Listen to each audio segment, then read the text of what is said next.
वास्तविक संख्या में एक्सरसाइज 1B में भाज्य संख्याएं और अभाज्य संख्याएं समझाएंगे। इसको ध्यान से समझेंगे और याद कर लेंगे।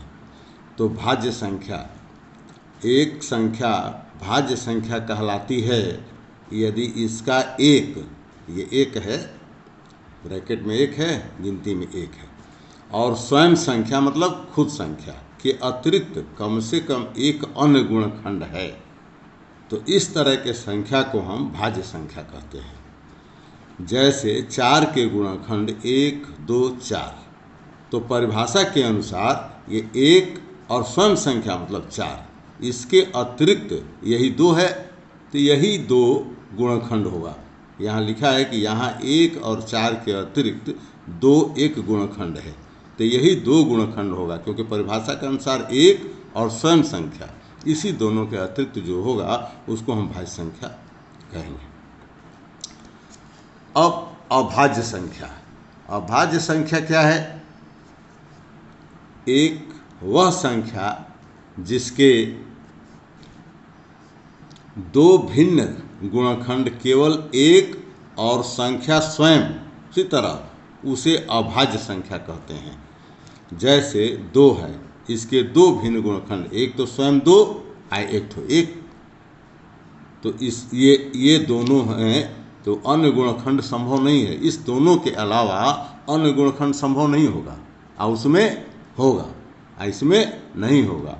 तो इस तरह से ये, जैसे दूसरा उदाहरण है 3 भी देखिए, ये 3 स्वयं है और एक तो इसके अतिरिक्त 1 होगा, उसके अलावा कोई गुणनखंड नहीं होगा, तो ऐसे संख्या को हम अभाज्य संख्या कहेंगे। इस तरह से इसको आप याद रखेंगे। तब हम प्रश्नावली 1B के एक प्रश्न को समझा रहे हैं, बाकी दूसरा तीसरा अब सॉल्व करेंगे। निम्नलिखित प्रत्येक को अभाज्य संख्याओं के गुणनखंड में रूप में व्यक्त कीजिए।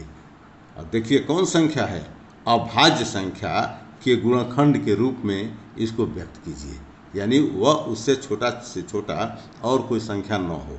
तो इसको क्या करेंगे, ये पहला प्रश्न है 96, ये इसके पहले आप इसको पढ़ चुके हैं, फिर भी समझा रहे हैं। जैसे 96 है तो इसको 2 से भाग देंगे, 2 चौका 8, हासिल 1 और 2 अठे 16, तो 96 में 2 से भाग देंगे तो कितना आएगा 48, 48 में फिर 2 को भाग दीजिए तो कितना आएगा 24, और 24 में फिर 2 के भाग दीजिए तो कितना आएगा 12, 12 में फिर 2 से भाग दीजिए तो 6 आएगा, 6 में फिर 2 से भाग दीजिए तो 3 आएगा, 3 का 3 से भाग दीजिए, क्योंकि छोटी संख्या यही है, 1 आएगा। जब तक यहाँ 1 ना आ जाए तब तक इस प्रक्रिया को आप करते हैं। तो यही जो है ये अभाज्य गुणनखंड है, तो इसी को गुणनखंड कहते हैं।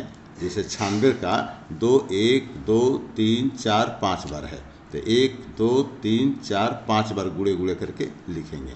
और 1 3 है, यह अकेला है, 3 से कटा है तो 1 आया है, तो इसको 3 लिखेंगे, और लास्ट में 1 आया है तो आप 1 गुणे लिखेंगे। इस तरह से 96 का ये अभाज्य गुणनखंड है। तो इसको 2 कै बार है, 5 बार है, तो 2 पर 5 लिखेंगे, और गुणे 3, ये अकेले है तो इसको 3 करेंगे। इस तरह से आपका ये आंसर होगा। कब? जब प्रश्न को पूछेगा कि ये 96 को संख्याओं को गुणनखंड के रूप में व्यक्त कीजिए, तो इस तरह से ये आंसर होगा।